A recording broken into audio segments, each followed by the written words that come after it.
యోగాతో బరువు తగ్గడం సులభం కేవలం 21 రోజుల్లో. నమస్కారం, వెల్కమ్ టు ఐ డ్రీమ్. నేను మీ విజిత. ప్రస్తుతం మనతో పాటు ఉన్నారు శ్రీ స్వామి సిద్ధయోగి.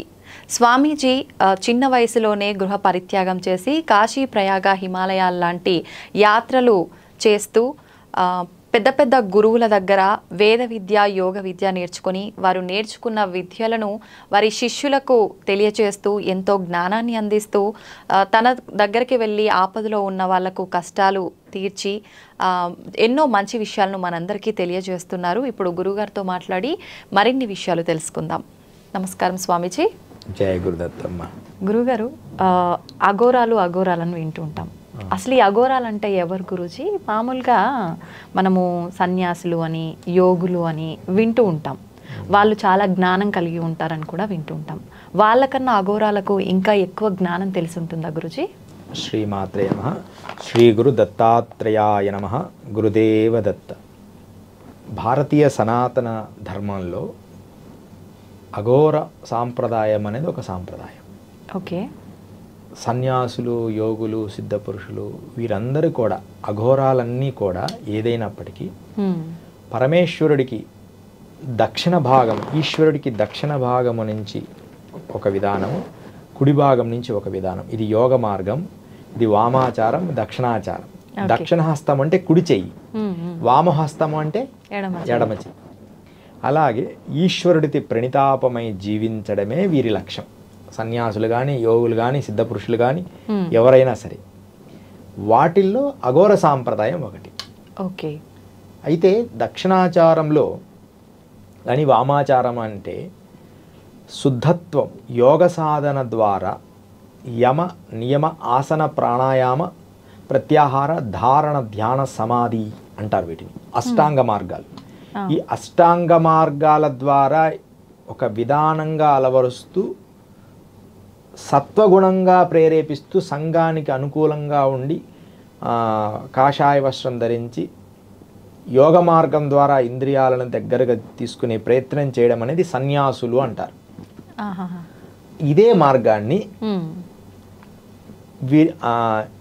విశ్వమంతా భగవంతుడే కదా, అన్నిటా భగవంతుడు ఉంటాడు, శ్మశానంలో భగవంతుడు ఉంటాడు, దేవాలయంలో వెలిగించిన దీపానికి మనం నమస్కరిస్తాం, చితి మంటల దీపానికి నమస్కరించాం. అది మంటలని భయపడతాం. వాస్తవంగా రెండిటిలో ఉండే అగ్నికణం ఒకటే కదా, దీపము మంట ఒకటే, కానీ అది డిఫరెంట్ అయిపోయింది. అయితే ఈ అఘోరాలకి ఏంటంటే రెండిటిలో ఉండే సత్యం ఒకటే కాబట్టి దీంట్లో నుంచి మేము కనుగొంటాము అని అఘోర సాంప్రదాయం అనేది ఒకటి. అంటే దీంట్లో నుంచి ఉంటారు వాళ్ళదంతా కొంచెం శ్మశానం నుంచి మొదలు పెడతారు. మనం మాత్రం శ్మశానానికి వెళ్ళి ఆ క్షణం మాత్రమే భయపడి దండం పెడతాము. తర్వాత భయపడుతూ మనం ఇంటికి వచ్చి దేవుడి దీపానికి దండం పెడతాం. ఎవరైనా దేహం వదిలేస్తే అక్కడ ఇంటికి రాగానే ఒక దీపానికి దండం పెట్టుకోం, శివాలయానికి వెళ్ళి దండం పెట్టుకుంటారు. అదే సాంప్రదాయం ఉంది. పెద్దలు ఇప్పటికి కూడా కొన్ని శివాలయానికి వెళ్తారు దేహం కాల్చిన తర్వాత. ఇక్కడ అఘోరాలు అక్కడి నుంచే మొదలు పెడతారు. ఓకే ఓకే, అదనమాట. అంటే అఘోర సాంప్రదాయంలోనే ఈ యొక్క ఆవశ్యకత అనేది ఉంది. ఆవశ్యకత ఉంది. అలా అఘోర సాంప్రదాయాలన్నీ కూడా మనకు వచ్చాయి ఒక్కొక్క మార్గం ద్వారా. ఓకే. శక్తుల విషయానికి వస్తే ఇప్పుడు సన్యాసులు, యోగుల విషయంలో ఎలా ఉంటుంది, అఘోరాల విషయంలో ఎలా ఉంటుంది గురుజీ? సన్యాసులు, యోగులకు కూడా ఏదైనా వాళ్ళ ఏకాగ్రతను బట్టి ఉంటుంది. అయితే ఆల్మోస్ట్ అఘోరాల దగ్గర ఉండే శక్తులే ఎక్కువ. అవునా? అఘోరాలు అంటే వారు వీటన్నిటినీ అంటే బలవంతంగా, శక్తివంతంగా కష్టపడి సాధన చేయాలి. అఘోరం అంటే ఎమ్మడేమో రాదు. ఓకే. ఇప్పుడు బలవంతంగా, శక్తివంతంగా సాధన చేయాలి. ఒక ఉదాహరణకి మనం ఒక ప్లేస్లో ఒక చిన్న పాది చేయాలనుకున్నాం, ఒక పూల మొక్క నాటడానికి. పాది చేయాలనుకొని ఒట్టి మన చేత్తోనే తీస్తున్నాం. ఒట్టి చేయితోనే ఒక పెద్ద గుంత తీసి వాటర్ కంటెంట్ కోసం చేస్తున్నాం. ఒక చిన్నది అక్కడ ఒక పాది మొక్కల కోసం ఒక చిన్న గుంత దోవాలి, ఒక 5 అడుగుల గుంత. ఆ 5 అడుగుల గుంతలో నీళ్లు నింపి చెట్లకు పోసుకోవడానికి ఒక గుంత దోవుతున్నాం. అప్పుడు మనం చేయితో తీయాలి అనుకున్నాం అనుకో, ఒకడు చేయితో తీయాలనుకుంటాడు, ఒకడు కర్రతో తీయాలనుకుంటాడు. ఒకడు కడ్డీతో తీయాలనుకుంటాడు, ఒక డ్రిల్లింగ్ మిషన్ పెడతాడు, ఒక జేసీబీ పెడతాడు. ఇప్పుడు సోలార్ సిస్టమ్ అంటే ఒకటి సోలార్ ప్యాన్ అంటే ఒక ఉంటాయి కదా రేడియో కిరణాలు, దాంతో కూడా హోల్ చేసేయచ్చు. మనం ఒక లైటింగ్ లాంటి దాంతో కూడా అక్కడ బ్లాస్ట్ చేయొచ్చు. అలాంటివి కూడా ఇప్పుడు వచ్చాయి. అయితే ఈ అఘోర సాంప్రదాయం అనేది ఎలా ఉంటుందంటే చేయితో తీసినంత కఠినంగా ఉంటుంది. అప్పుడు చర్మం పోద్ది, కండరాలు, గోర్లు అవన్నీ నాశనం అవుతాయి. అయినా వాళ్ళ లక్ష్యము కోసం దాన్ని మరిచిపోయి చేస్తారు, కఠినంగా దాన్ని సాధిస్తారు. కానీ అదొక అంటే దాన్ని అలవాటు పడినారు, అదొక విధానం తప్ప దాంట్లో సౌమ్యంగా సాధన దాంట్లో ఇలా కూర్చొని, కానీ అలా చేయడం వల్లే వాళ్ళు దాని మీద ఏకాగ్రతగా ఉంటారు. అదే సన్యాసులు అట్లుండరు, ఉదయం లేసి స్నానం చేసి జపతపాదులు శుద్ధంగా ఉండి ఎవరిని తగలేయకుండా దూరంగా ఉండండి అంటారు, ఏదో అభిషేకము పూజా పునస్కారం చేస్తుంటారు. అది సత్వగుణములో ప్రేరేపితం. ఇది ఇక్కడ అన్ని భావాలు అన్ని బంధాలు ఉంటాయి, అన్ని బాధ్యతలుగా. కానీ అఘోరులకు ఇంకే లక్ష్యం ఉండదు. మనం చూసే వాళ్ళకి అది పిచ్చితనంగా అనిపిస్తుంది. వాళ్ళు అక్కడే ఉండి అక్కడే తింటూ అక్కడే ఆరాధన చేస్తూ అంత కఠినంగా ఉంటుంది. అఘోర సాంప్రదాయం అంటే కఠినంగా ఉండే ఒకనొక చట్రం, అంటే ఒకనొక ప్రక్రియ.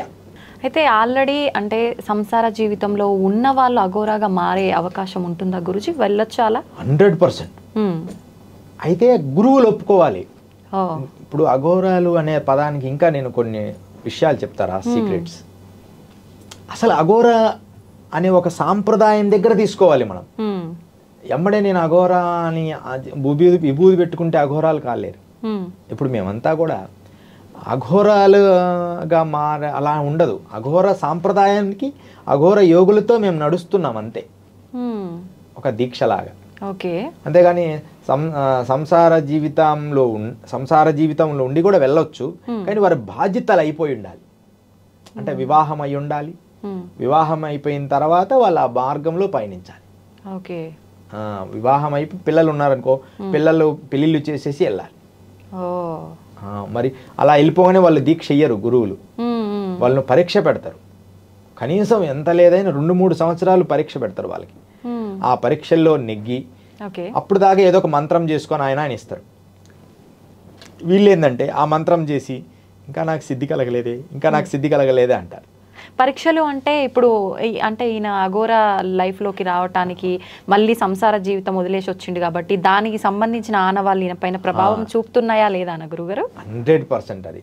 ఇంద్రియాలు వీళ్ళ కంట్రోల్గా ఉన్నాయా లేదా అని చెప్పి ఒక దగ్గర వదిలిపెట్టేస్తారు. ఒక జలపాతం దగ్గర ఇక్కడే ఉండు 6 సంవత్సరాలు అంటారు. భిక్షాటన చేయమంటారు. ఒంటికంతా విభూతి రాసుకొని నీటిలో కూర్చోమంటారు. వాళ్ళు ఏమి చెప్తే అవన్నీ చేస్తూ వారికి ఇంకా భౌతిక ఆపేక్ష ఉందా అని, భౌతిక ఆపేక్ష ఉందా అనుకుంటే ఆ దీక్ష ఇయ్యరు, అఘోర దీక్ష. కానీ దీక్ష అంటే అర్థం ఏంటంటే చిన్న మంత్రము అవి నేర్పుతారు, అది ప్రాక్టీస్ చేసుకోవడానికి. పూర్ణ అఘోరీ మారడానికి కనీసం కొన్ని సంవత్సరాలు గురువు సేవ చేయాల్సింది ఉంటుంది. ఇప్పుడు మాది ఉంటాయనుకో, మాది ముందు గురు సేవలు అఘోరాలతో నేను ఎక్కువ ట్రావెల్ చేస్తున్నా. ఇప్పుడు మేము అఘోరం కాదు. మీరు అఘోరా కాదా స్వామి? అంటే అఘోర పూర్ణ అఘోర కాదు. పూర్ణ అఘోర అంటే దానికి ఒక నియమ నిబంధనలు, చాలా సంవత్సరాలు పడుతుంది. ఎమ్మడి అఘోర అయిపోకూడదు. అక్కడ నాకు ఎమ్మడి అఘోర అయిపోయాను విభూతి రాసుకొని అఘోరి అంటే అలా అఘోరి కాలేదు. ఒక నియమం, ఒక మంత్ర సాధన చేయాలి. ఆ మంత్ర సాధన పూర్తి చేయాలి, గురువు చెప్పిన విధానాలు పూర్తి చేయాలి. మరలా ఇంకొంచెం 2వ స్టెప్, ఇప్పుడు మేము 2వ స్టెప్లోను ఇంకొక మంత్రం, ఈ మంత్రం చెయ్యి, ఇలా ఉండు, సంఘంలో ఉండు, కొంతమందికి మేలు చెయ్యి, జాగ్రత్త, గమనిస్తున్నావా, నిన్ను నువ్వు గుర్తిస్తున్నావా అని అన్ని రకాలుగా మనల్ని పాయింట్అవుట్ చేస్తుంటాడు గురువు. జాగ్రత్తగా సూచనలు ఇస్తుంటారు. మళ్ళా సత్సంగం చేస్తుండాలి, మళ్ళా పెద్దల దగ్గర వినయం ఉండాలి. ఎప్పుడైనా మా విధానాలన్నీ మీరు గమనిస్తే పెద్దల దగ్గర వినయం ఉండాలి, వాళ్ళని గౌరవించాలి. ఇవన్నీ గమనిస్తూ వాడు తనకు తాను మలుచుకుంటాడు. అప్పుడు వాడికి ఇంకా ప్రపంచంలో ఎవరుండరు, ఈశ్వరుడు తప్ప. ఆ స్థాయి ఇచ్చినప్పుడు పూర్ణ అఘోరము అనే ఒక విధానం నేర్పుతారు.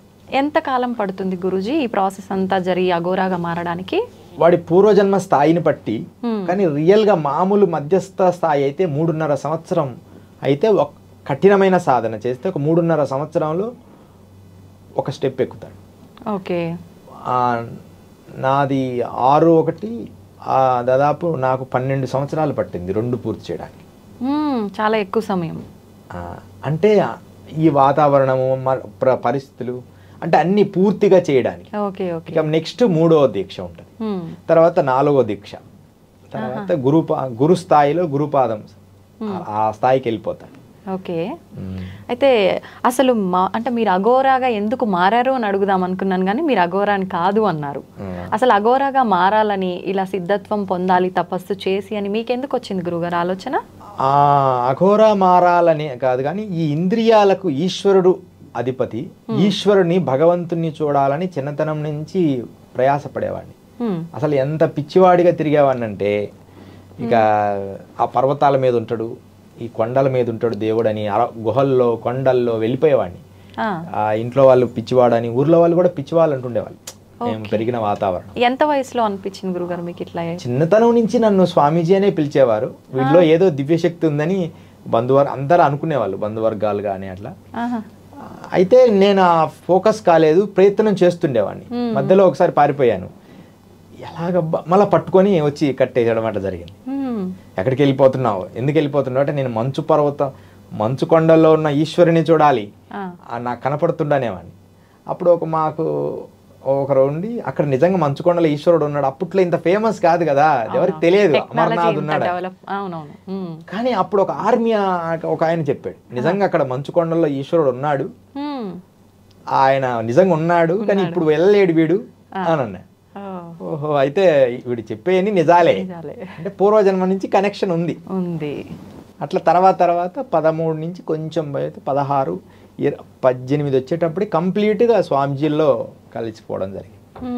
ఇంకా అక్కడి నుంచి చేస్తూ సేవలు చేసుకుంటూ 23, 24 ఏళ్ళప్పుడు గురు మంత్రం జరిగింది. 8 సంవత్సరాలు గురు శిక్షణ అయినాకే దీక్ష ఇచ్చారు. అంటే మీరు 13, 14 సంవత్సరాలప్పుడు ఇంట్లోంచి వచ్చేసారా? వచ్చేసారు కంప్లీట్. మధ్యలో ముందు వారణాసి వెళ్ళిపోవడం, వారణాసిలో నుంచి మరలా ఒక సంవత్సరం ఉండి మళ్ళీ రిటర్న్ రావడం, ఒక 6 నెలలు ఉండి రిటర్న్ రావడం. అంటే తల్లిదండ్రులను ఏం చేశానంటే మభ్య పెట్టాను. అంటే వాడు ఉంటాడు, వచ్చాడు కదా మరలా వెళ్ళిపోతాం, వెళ్ళిపోయాడే అని ఒక 6 నెలల వల్ల వచ్చావనికి వచ్చా. వాళ్ళతో అంటే నాకు కూడా తెలియకుండా కొన్ని రోజులు సేవ చేసుకుని, అబ్బాయ్యా ఇప్పుడు ఉంటాడులే, 3వసారి నాకు ఆవిడ అక్కడికి పోయినా తిరిగి వస్తాడు. అంటే వాళ్ళ అట్లా డిజైన్ అయిపోయారు. ఒకేసారి మనం వదిలేసామనుకో ఇంకా వాళ్ళు భయపడిపోయి కంగారు పడిపోతారు. ఎలా ఉన్నా సరే వాళ్ళు తట్టుకోగలిగేలా మౌల్డ్ చేసి వెళ్ళిపోతున్నారు. తెలియదు, అలా గురువులు చేపించారు. అది కూడా వాళ్ళు ఒక భాగం దాంట్లో. నువ్వు వెళ్ళిపో, ఇంటికి వెళ్ళిపో అనేవాళ్ళు. మళ్ళీ ఒక 6 నెలల తర్వాత ఇంకో ప్లేస్కి వెళ్తే గురువు మీరు ఎన్ని రోజులు అయింది, ఇంటికి వెళ్ళిపో ఒకసారి. అప్పుడేమైంది, అలా అలవాటు పడుతూ ఇంకా సాంప్రదాయాలు, జల సాధనలు ఇలా అఘోర సాంప్రదాయంలో అఘోరమే కాదు, మంత్రశాస్త్రము, శ్రీ విద్యోపాసన, ఇలా ఉపాసన మార్గానికి వచ్చి తార, కాళీ ఉపాసన ఇవన్నీ చేయడం జరిగింది. అంటే అఘోర సాంప్రదాయంలో ఎక్కువగా కాళీ మాతనే ఉపవాసిస్తుంటారా గురుగారు? ఎక్కువగా పూజిస్తుంటారు అమ్మవారిని? ఎందుకని? కాళీ భైరవుడిని ఎక్కువ ఉపయోగిస్తుంటారు.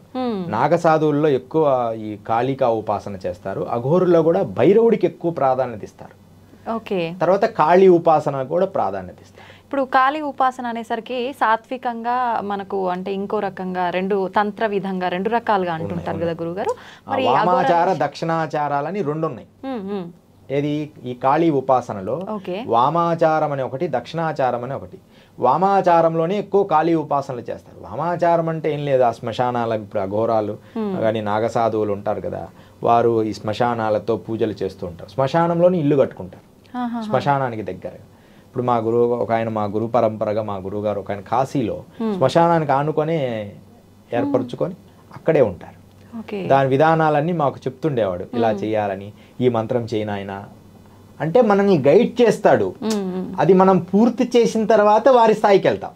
అది అంత సులభమైన ప్రక్రియ కాదు, అదొక ఒక అద్భుతమైన విధానం. ఇప్పుడు మీరు నాగసాధువులు అన్నారు కదా గురుగారు, అఘోరాలకు నాగసాధువులకు మధ్య భేదం ఏంటి? Very good question. ఇప్పటి వరకు ఇది మంచి క్వశ్చన్. ఇది చాలా మందికి అది కన్ఫ్యూజన్ గా చెప్తుంటారు, ఇద్దరు ఒకటేనని. ఇద్దరు ఇంచుమించు ఒకటే. అయితే ఇక్కడ ఏమైందంటే జలంధరనాథుడి దగ్గర నుంచి అఘోర సాంప్రదాయం పుట్టింది. అఘోరం అంటే జలంధరనాథుడు, గోరక్షానాథుడు, తర్వాత జానాథుడు, ఇలా ఈ సాంప్రదాయాల్లో వచ్చింది. ఈ నాగ సాధువులందరూ కూడా శంకరాచార్యుల నుంచి వచ్చింది. శంకరాచార్యులు ఏం చేశారంటే భారతదేశాన్ని కానీ ముస్లింలు కొన్ని దాడుల నుంచి భవిష్యత్తులో మనం తట్టుకోవాలని చెప్పి ఒకానొక విధానాన్ని ప్రవేశపెట్టాడు. నాగ సాధువులని తనకు తానైనా మనల్ని అంటే సైన్యం అంటే సోల్జర్స్ లాగా ఒక హిందూ భావజాలంలో ఉన్న సోల్జర్స్ కావాలి. ఏదన్నా కష్టం వచ్చినప్పుడు యుద్ధాలు జరిగినప్పుడు ఒక ముస్లిం కొన్ని యుద్ధాలు జరిగినాయి. ఆ యుద్ధాలు జరిగినప్పుడు వాళ్ళను ఆ రాజుగారు తట్టుకోలేకపోతే అఘోరాలు పోయి హెల్ప్ చేశారు ఈ నాగసాధువులు. ఈ నాగసాధువులకు ఏంటంటే కొంచెం కఠినత్వం ఎక్కువ ఉంటుంది. అంటే సోల్జర్స్ కదా, హిందూ సోల్జర్స్ అంటే నాగసాధువులే. వాళ్ళు అవసరమైనప్పుడు వస్తారు. దేశాన్ని రక్షించడమే వాళ్ళ బాధ్యత. ఓకే, అంటే వాళ్ళు దూరంగా ఉంటారు కదా గురుగారు, వాళ్ళకి ఎలా క్షణాల్లో వచ్చేస్తారు. అంటే ఇప్పుడు ఎలా తెలుస్తుంది అనే దానికన్నా వాళ్ళ 6th సెన్స్ ఎక్కువ, దివ్య దృష్టి ఉంటుంది, ఖచ్చితంగా థర్డ్ ఐ ఓపెన్ అయి ఉంటుంది, 3వ నేత్రం, ఎక్కడ దోషాలు అన్నీ తెలుసు. ఎప్పుడు ఏమి చేయాలని ఆ ఈశ్వరుడు అనుగ్రహం రావాలి. ఈశ్వరుడు వాళ్ళకి సంకల్పిస్తే అందరూ వచ్చి హెల్ప్ చేస్తారు. నాగసాధువులు ఒక రకంగా చెప్పాలంటే భారతీయ సోల్జర్స్. వాళ్ళు అంటే కరెక్ట్గా ఉండి సాంప్రదాయంలో అఖాడాస్ నుంచి అఖాడాసు, దాంట్లో పెద్ద అఖాడాలో మళ్ళీ దాంట్లో పండితులు, దాంట్లో తర్వాత ఒక రకమైన స్టెప్స్ ఉంటాయి. అలా వాళ్ళ సాంప్రదాయాల్లో జాగ్రత్తగా ఉన్న వాళ్ళు మాత్రమే నిజమైన నాగులు, నిజమైన అఘోరాలు. అంతే తప్ప విభూతి ఇప్పుడు ఈ మధ్య రోడ్ల మీద కార్లు వేసుకొని తిరిగి పిలవడము, అఘోరా మేము అఘోరా అని చెప్పడము, వాళ్ళు రాగానే వాళ్ళకి డబ్బులు ఇవ్వడము, నన్నే స్వామీజీ అనుకోకుండా పిలిచాడు, అవునవును నన్ను పిలిచాడండి, రుద్రాక్ష ఇచ్చాడండి, నేను 2000 అయితే 5000 ఇచ్చానండి అంటే అస్సలు అఘోరాలు కానీ నాగసాధువులు కానీ రియల్గా చెప్తున్నామ్మా డబ్బులు అడగరు. అసలు డబ్బులో ప్రస్తావన ఉండదు వాళ్ళకి. ఆకలైనప్పుడు భిక్షాటన ఉంటుంది. నిజంగా అవసరమైనప్పుడు ఎవరా నీ దగ్గర ఉందా, ఇదిగో కొంచెం ఈ ఛార్జీకి ఇచ్చేయి అంటారు. అంటే ఏదో కొంచెం మొత్తంగా, ఇప్పుడు 5000 నేను కార్ వేసుకొని వచ్చా, నాకు డీజిల్ కావాలి 10,000 అలా అన్నారు. డిమాండ్ ఉండదు. అసలు వాళ్ళు ఇలా తిరగరు. నాగసాధువులు అయితే అసలు అఖాడాలు వదిలి బయటికి రారు. అఘోరాలు కొంచెం బయటి ప్రపంచంకి వస్తారు. ఈ జలంధరనాథుడి నుంచి శాస్త్రీయంగా మత్స్యేంద్రనాథ గోరక్షణ ఇది వచ్చిందంతా అఘోర సాంప్రదాయం. నాగ సాంప్రదాయం అంతా శంకరాచార్యుల నుంచి బలపడింది. కొంచెం మార్పులు. వీళ్ళని కీరాణాం బాబా అని కాశీలో ఒక మహాయోగి ఉన్నాడు అఘోరి. ఈ కీరాణాం బాబా వల్ల ఎక్కువ అఘోరాలంతా నాగసాధులంతా అక్కడ ఉంటుంటారు. అదే అనమాట ఎక్కువ మనం ఇట్లా అఘోరాలకి నాగసాధులకి డిఫరెంట్. వీళ్ళు భయంకరమైన సోల్జర్స్. భారతదేశాన్ని సీక్రెట్గా రక్షించడంలో ఈ నాగసాధువులు మహాశక్తివంతులు. ఒక చిన్న కథ చెప్తామా? అలాగే గురుగారు. ఎవరెస్ట్ శిఖరాన్ని ఎక్కిన ఆయన హిలరీ అంటారు. హెడ్ 1 హిలరీ అని ఎవరెస్ట్ శిఖరం ఎక్కింది ఆయనే ఫస్ట్. న్యూజిలాండ్కి సంబంధించిన ఆయన భారతదేశం అంటే చాలా ప్రేమ. ఈ ఎవరెస్ట్ శిఖరం అని అప్పటి నుంచి ఎవరెస్ట్ శిఖరం అని పేరు వచ్చింది. అంతకు ముందు కూడా అక్కడ ఒక దేవతను పూజ చేసేవాళ్ళు, దానికి వేరే పేరు ఉండేది ఆ ఎవరెస్ట్ శిఖరానికి. అందరికి తెలియదు ఏం పేరు గురుగారు. ఎవరెస్ట్ శిఖరానికి మరో పేరు అని ఎవరైనా అడిగితే ఇది ఒక బిట్ అనమాట, ఎవరికి తెలియదు. సాగరమాత. ఆ ఎవరెస్ట్ శిఖరం దగ్గర సాగరమాత అని పేరు పిలిచేవాళ్ళు. ఈయన ఎప్పుడైతే పర్వతాన్ని ఎక్కాడో అప్పటి నుంచి దాని పేరు ఎవరెస్ట్ శిఖరం అని పేరు వచ్చింది. లేకపోతే దాని పేరు సాగరమాతే. అంటే అక్కడ అమ్మవారు ఉన్నారా? అమ్మవారు ఉండి జాతర జరుగుతుంది ఎవరెస్ట్ శిఖరం దగ్గర. హిమాలయస్ లో ఉండే వాళ్ళంతా సంవత్సరానికి ఒకసారి పోయి ఆ ఎవరెస్ట్ శిఖరం అంటే దాని దగ్గరలో అంటే వాళ్ళ గ్రామాన్ని నుంచి అది కనపడేంత దగ్గరికి వెళ్ళి అక్కడ ఒక జాతర లాగా చేసి వచ్చేవాళ్ళు, పూజలాగా. ఇప్పటికీ జరుగుతుందా గురుగారు? అది ప్రత్యేకంగా ఇప్పుడు 1000 మంది వెళ్తున్నారుగా, ఇప్పుడైతే జరుగుతున్నట్టే. అప్పుడైతే ఇంకా కష్టం కదా. ఇప్పుడు జరుగుతుంది. సాగరమాత అంటారు ఎవరెస్ట్ శిఖరానికి మరో పేరు సాగరమాత. మనం గూగుల్లో చూసుకోవచ్చు. ఆ హిలరీ ఏం చేశాడంటే ఇప్పుడు గంగోత్రి నుంచి ఎక్కువ మనం గంగోత్రి నుంచి మేము సాధువులందరూ గంగోత్రిలోనే, మనం ఇంకా ముందు చెప్పుకుందాం. ఈ గంగోత్రి నుంచి ఆయన ఒక పడవలో ఆయన లైఫ్ స్టోరీ చదివితే మనకు తెలుస్తుంది. హిలరీ లైఫ్ స్టోరీ, ఎవరెస్ట్ శిఖరం ఎక్కిన హిలరీ లైఫ్ స్టోరీలో ఆ పడవలో గంగోత్రి నుంచి ఇట్లా సముద్రం దగ్గరికి వెళ్ళిపోవాలి, అప్పుడప్పుడు పడవేసుకోవడం దిగడం, మళ్ళీ నీళ్లు ప్రవహిస్తుంటే మళ్ళీ పడవలో ఎక్కడం, కొంచెం ఇబ్బంది అని ముందే తెలిస్తే సైడ్కి పోయి మళ్ళీ అక్కడి నుంచి పడవ మోసుకొని పక్కకు పెట్టుకొని ఇలా ఒక ప్రయాణం చేశాడు హిలరీ. ఈయన ఒక్కడే కాదు, కొంచెం ముగ్గురిని తీసుకున్నాడు, సపోర్ట్ ఉండాలి కదా, ఒక్కడు పడవలో పోవాలి. అలా వస్తున్నప్పుడు వారణాసి వచ్చాడు, కాశీలో పడవ దగ్గరికి వచ్చాడు. కాశీలో పడవ దగ్గరికి వచ్చి ఈయనకు ఇదే పని కదా, యోగులు అఘోరాలను. ఆయన భారతీయ అంటే చాలా మంచి ఫేమస్ అన్నమాట, ఇష్టం ఆయన. ఆయన ఏం చేశారంటే ఒక అఘోరిని కలిసి ఆయన దగ్గర ఏదో తెలుసుకుంటూ ఉన్నాడు. నేను గంగోత్రి నుంచి ఈ పడవలో వచ్చాను గురువు గారు అన్నాడు. ఆయన అఘోరి మంచి సాధకుడు. ఆయన చూసి నా అంగమంత బలం లేదు ఈ పడవకి అంటాడు. అంటే నా అంగము అంటే ఆయన మూత్రం పోసే అంగము అంత బలం లేదు అని ఈయన అంటాడు. ఆయన స్టోరీలు క్లియర్ రాశాడు ఆయన హిలరీలో, ఇంగ్లీష్లో ఆయన మొత్తం రాశాడు ఆయన లైఫ్ స్టోరీలో. రాశాడంటే చూడాలని ఉంది గురువుగారు అంటాడు. అంటే చూడని ఆయన పడవకి ఆ పడవకి తాడు కట్టి ఈయన అంగానికి ముడివేశాడు, ఒక పెద్ద తాడు. 4 minutes ఆ పడవ నడిపినా కూడా కదలేదు పడవ. 3 నుంచి 4 minutes ఆ ఇంజన్తో పడవ ముందుకు నడిపిస్తే ఆ పడవ కదలలేదు. హిలరీ అనుకున్నాడు, హిలరీ అది కట్టాం కదా ఎగిరి నీటిలో వచ్చి పడతాడు ఆయన అని అనుకున్నాడు. అమ్మడే హిలరీ పోయి అంటే దీన్నే అష్టయోగ మార్గము అంటారు. ఈ అఘోరాలు నాగసాధులు చేసేది ఏంటంటే తన దేహం పర్ఫెక్ట్గా, ఇప్పుడు మేము నిద్రపోయేటప్పుడు ఈ 2 కాళ్ళు తీసుకొని తల మీద పెట్టుకుంటాం, దాన్ని యోగ నిద్ర ఆసనం అని. అంటే యోగి దాన్ని తన బాడీని తన కంట్రోల్లోకి తెచ్చుకుంటుంటాడు. ఇట్లా ఇట్లా ఇట్లా పెట్టుకొని, అంటే అది మొత్తం తన బాడీ యోగంలో ఆ బాడీని కంట్రోల్ తెచ్చుకుంటాడు. పాదాల మీద పైకి లేస్తాడు, చేతుల మీద పైకి లేచి పాదాలు ఉంటాడు. రకరకాల ఆసనాలు, తన దేహము ఇంద్రియాలు మనస్సుని తన కంట్రోల్ చేస్తాడు. దాన్ని యమనియమ ఆసన ప్రాణాయామ ప్రత్యాహార ధారణ ధ్యాన సమాధులు అంటారు. అలాంటి స్థాయికి ఈ యోగులు వెళ్తూ ఉంటారు. ఇది అప్పుడు ఆయన నమస్కారం చేశాడు, గురువుగారు చాలా పొరపాటు, ఏం లేదు నాన్న, మన ఇంద్రియాలలో మానవుని శక్తి అంత గొప్పది, ఈ భౌతిక శక్తి కంటే మన లోపల ఎంతో శక్తి దాగి ఉందని ఆయన లైఫ్ స్టోరీలో రాశాడు హిలరీ. హెడ్వన్ హిలరీ అంటారు ఆయన. అదమ్మా అఘోరాలు నాగసాధుల శక్తి. అయితే ఇప్పుడు మీరు అన్నారు గురుగారు ఇలాంటి ఆసనాలు చాలా ఉంటాయి, అఘోరాలు ఇవన్నీ చేస్తుంటారని చెప్పి, మీరు అఘోరాగా మారాలి అనుకున్నప్పుడు వెళ్ళిన తర్వాతే మీ గురువులు ఇవన్నీ నేర్పిస్తారా, వీటన్నిటికీ శిక్షణ ఇస్తారా? నేను ప్రత్యేకంగా అఘోరాగా మారాలని వెళ్ళలేదు. నేను ఒక సాధనా సంపత్తి యోగిలాగా వెళ్ళాలని వెళ్ళాను. అయితే నేను వెళ్ళే మార్గంలో ఈ అఘోరులతో స్నేహం ఎక్కువగా ఏర్పడింది. అందుకని అఘోర సాంప్రదాయాలతో మంత్ర సాధన నేర్చుకున్నాను నేను.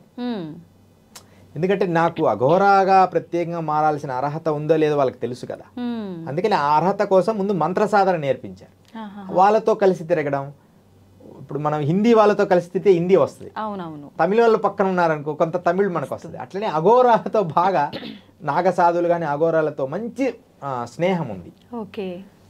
మనకి జూనా అఖాడా ఇప్పుడు ఇది ఉంది కదా, నాగసాధువుల మన ఉజ్జయిని జూనా అఖాడా అంటే గుజరాత్లో ఉంది, గిరినార్ ఇలాంటి, తర్వాత తారాపీఠ్ ఉత్తరప్రదేశ్ తారాపీఠ్లో, ఇలా రకరకాల పీఠాల నుంచి ఉన్న స్నేహం వల్ల వాళ్ళతో కలిసి తిరగడం వల్ల అఘోర సాంప్రదాయాల్ని క్షుణ్ణంగా దగ్గరగా చూశా.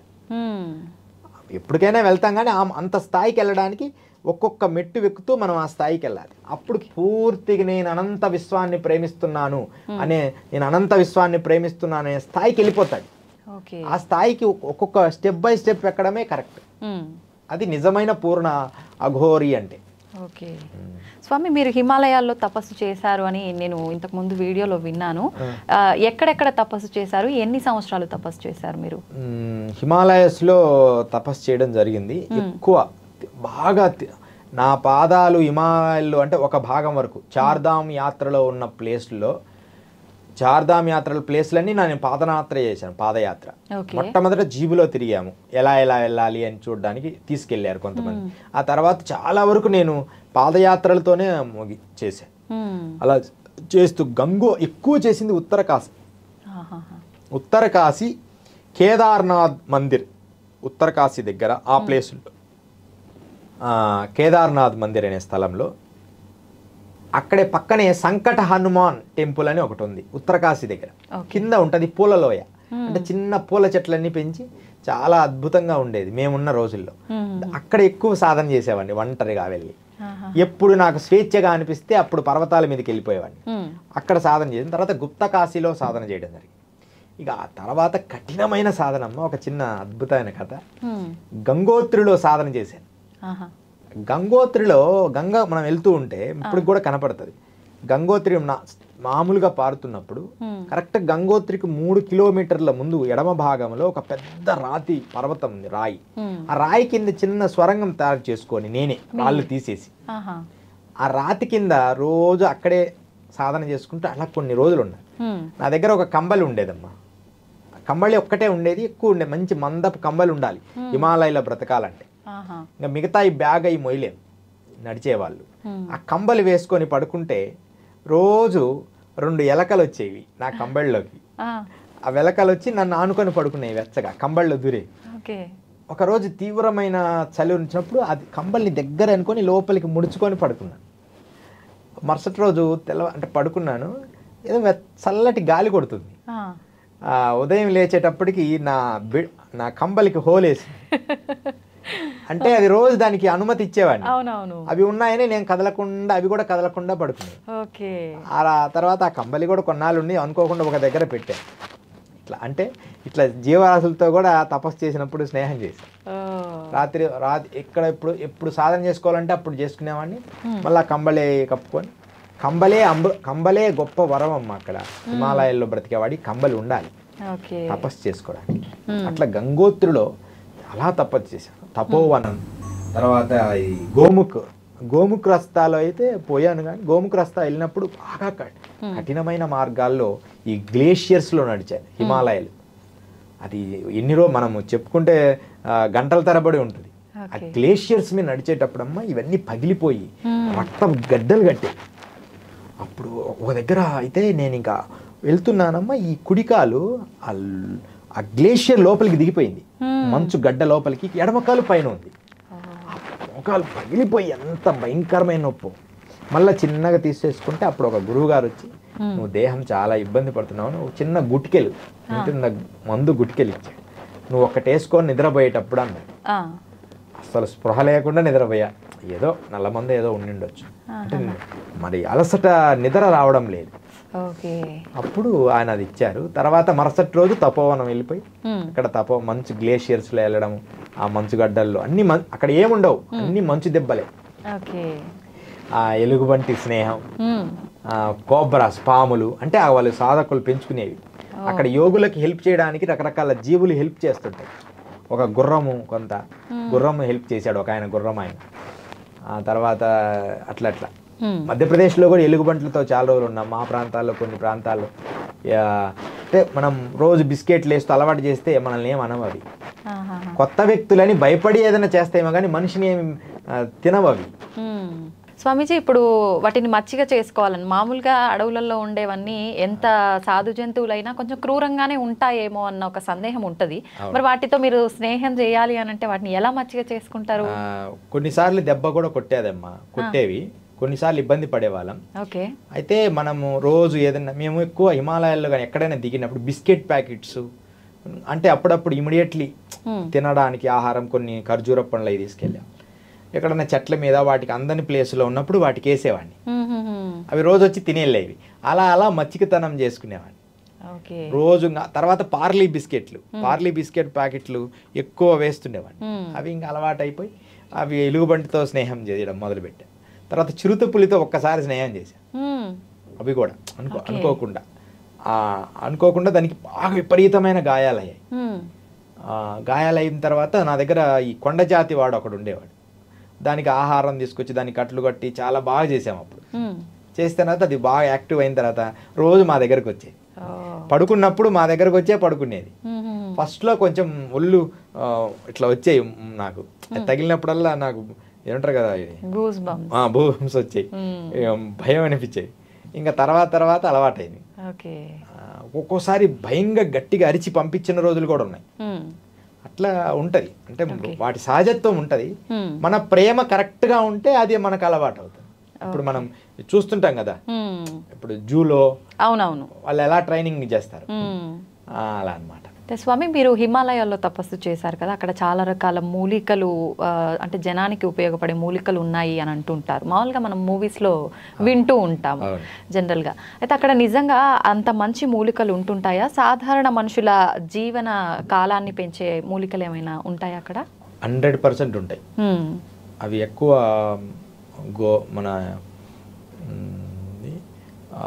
యమునా నది దగ్గర, సరస్వతి నది దగ్గర కొన్ని ప్లేసుల్లో ఈ హిమాలయస్లో కొన్ని గడ్డి ఉంటుంది.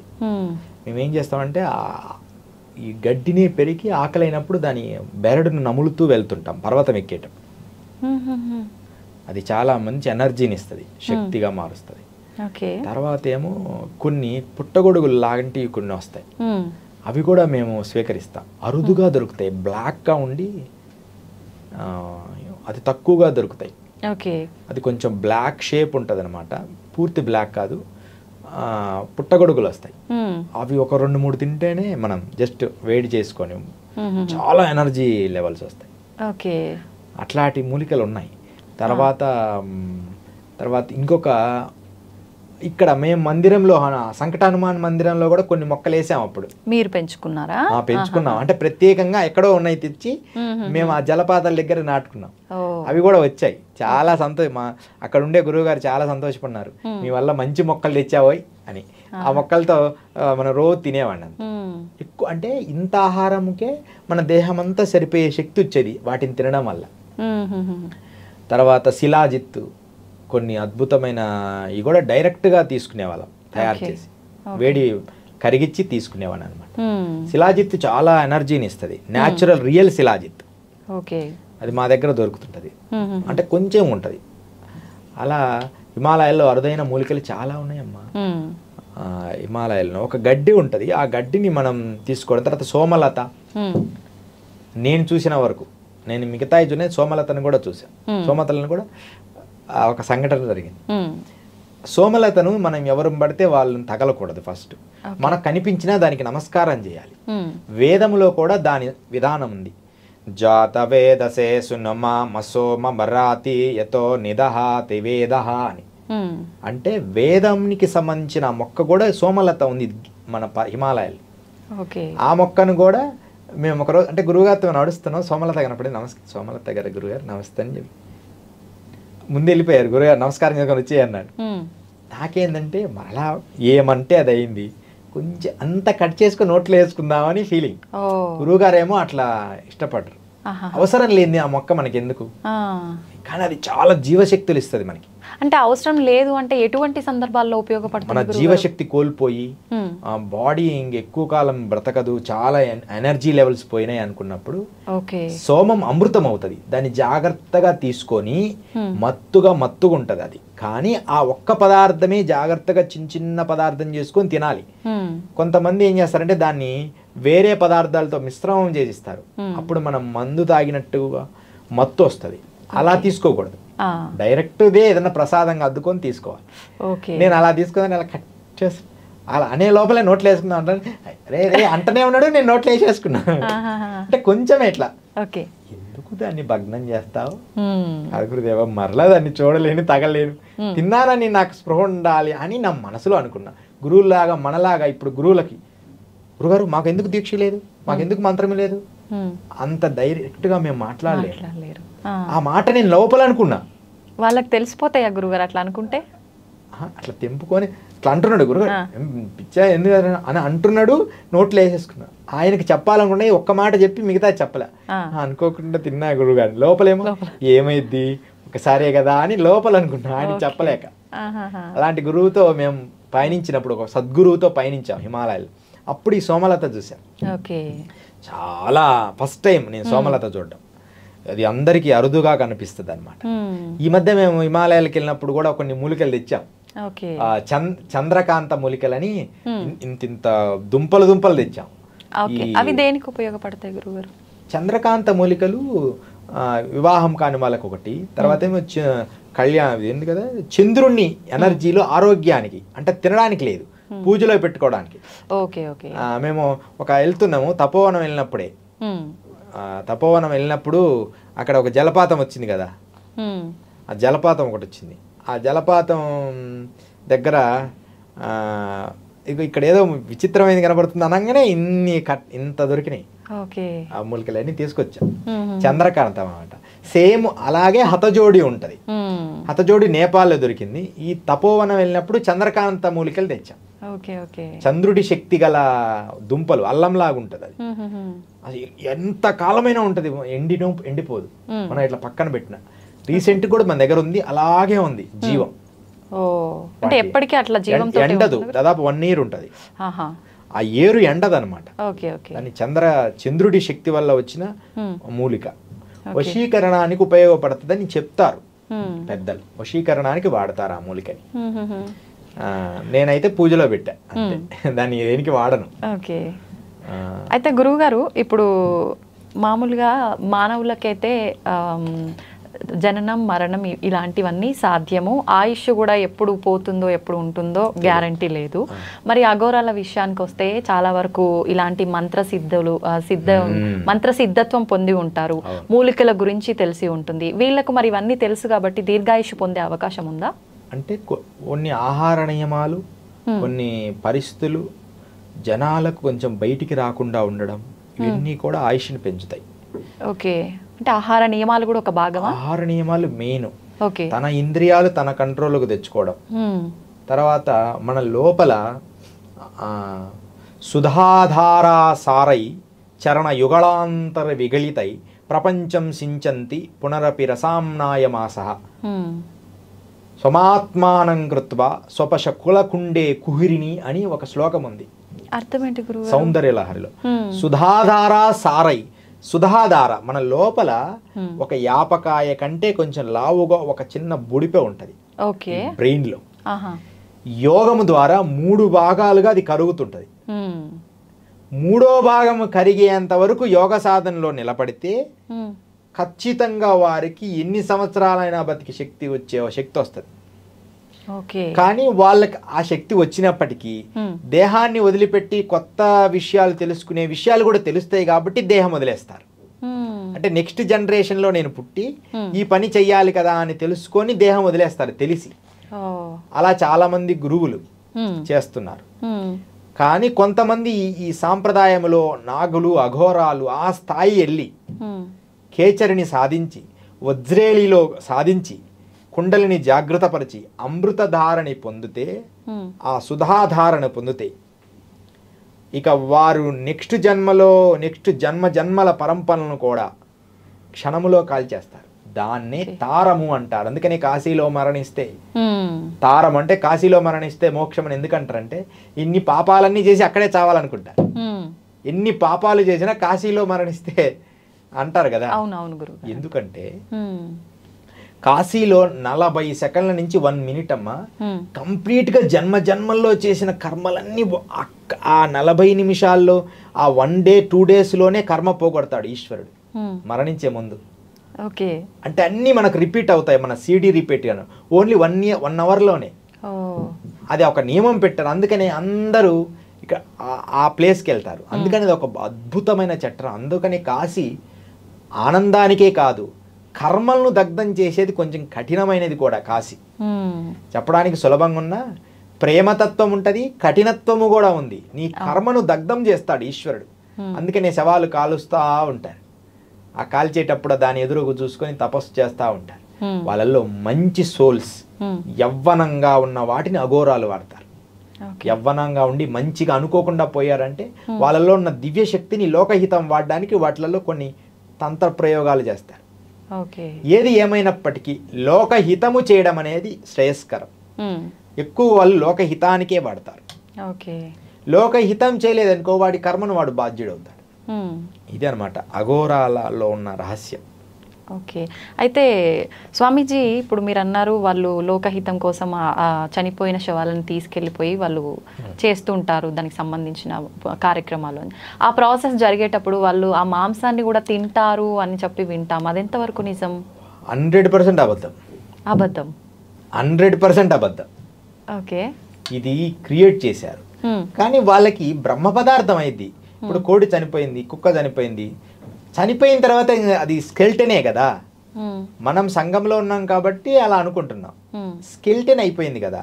కానీ నాదులు అని ఒక యోగంలో నాగసాధువుల్లో ఒక మంచి పరిమితి చెందిన వాళ్ళు ఏం చేస్తారంటే కొన్ని భాగాలు, శేష భాగములు, ఉదాహరణకు ఒక చిన్న కథ చెప్తా. భారతం మనకు తెలుసు కదా, పంచపాండవులు. పంచపాండవులు తెలుసు. పంచపాండవుల తండ్రి పాండురాజు, ఇద్దరు అన్నదమ్ములు అనమాట. ధృతరాష్ట్రుడు, పాండురాజు. ధృతరాష్ట్రుడు గుడ్డివాడు, పాండురాజు ఏమో మంచిగా ఉన్నాడు. ఈ పాండురాజు చనిపోయాడు. చనిపోయేటప్పుడు కుమారులను పిలిచి నేను చనిపోగానే నా దేహాన్ని తినేయండి అంటాడు. ఎందుకంటే సమస్త యోగములతో నిండిపోయిన ఈ దేహం మంత్ర యంత్ర తంత్ర సాధనలతో ఈ రోమము సాధన చేస్తూనే ఉంటుంది. మేము మంచి చేయని చెడు చేయని ఉదయం సాయంత్రం మాత్రం ఈశ్వరుడి ప్రణితాపమై బతుకుద్ది ఈ దేహం. ఎంత నటనలు ఈ భౌతిక జగత్తులోకి మా గురువుల సంకల్పం వల్ల రావడమే, లేకపోతే మాకి అవలి చెప్పడమే ఇన్ని సంవత్సరాలు ఉండాలి, లేకపోతే మేము అంత ఇష్టపడం. కానీ కర్మలు ఉంటాయి కదా, అయినా సరే యోగముతో పునీతమైతుంది ఈ దేహం. మనం ప్రేమైన ఈశ్వరుడే, ద్వేషమైన ఈశ్వరుడే, ఉదయం అంతా ఈశ్వరుడికి విభూతి వేసుకొని దండం పెట్టుకోవాలి, ఈశ్వరుడే శరణాగతి, ఈశ్వరుడే లోకము అని బ్రతికి ఈ దేహమంతా హనుమంతుడు రోమము కింద దైవశక్తిని ఎలా రామనామాన్ని లిఖించాడో మేము మా దేహమంతా మంత్ర సాధనలతో లిఖిస్తాం. ఓం నమః శివాయ, ఓం ఓం ఓం ఐం హ్రీం శ్రీం ఐం క్లీం సౌ నమో భగవతి, ఓం శ్రీం హ్రీం క్లీం క్లీం శ్రీం సం ఐం క్లీం సౌ సౌ క్లీం, ఇట్లా రకరకాల మంత్ర సాధనలని వాటిని పూర్తిగా చెప్పకూడదు సభాముఖంగా, అందుకని చెప్పడం లేదు. కానీ అలా మంత్ర సాధనలో చేసి చేసి చేసి అష్టాక్షరి, పంచాక్షరి, శతాక్షరి, పంచదశి ఇలా మంత్ర సాధనలు చేసి చేసి చేసి దేహం పునీతమైంది. ఆ దేహాన్ని స్పర్శించడం కూడా పుణ్యమే. అంటే అనుమతి లేకుండా తగలకూడదు. వారి దేహాన్ని స్పర్శించడం కూడా ఒక యోగం. అలాంటి స్థాయికి ఈ దేహం వెళ్ళిపోయి ఉంటుంది. అందుకని ఎదుటి వాళ్ళకి పుణ్యం వస్తుంది. అలాంటప్పుడు ఈ దేహాన్ని తినేయమని చెప్తాడు. అంటే ఆయన శక్తి ఉంటుంది కదా, ఆ శక్తి అంతా పిల్లలకు వచ్చేస్తుంది. అలాంటి తినేయమన్నప్పుడు సడన్గా తినేటప్పుడు కృష్ణుడు వచ్చి ఆపేస్తాడు. ఇలా 5 మందిని తినొద్దు మీరు, ఈయన తిన్నారనుకో వీళ్ళందరికీ భూత భవిష్యత్తు వర్తమానాలు తెలిసిపోతాయి, అంత పవర్స్ వస్తాయి. అలాగని నరమాంసం తినమని కాదు, గురువులు ప్రత్యేకమైన శిష్యుడికి చెప్తారు ఆ రహస్యం.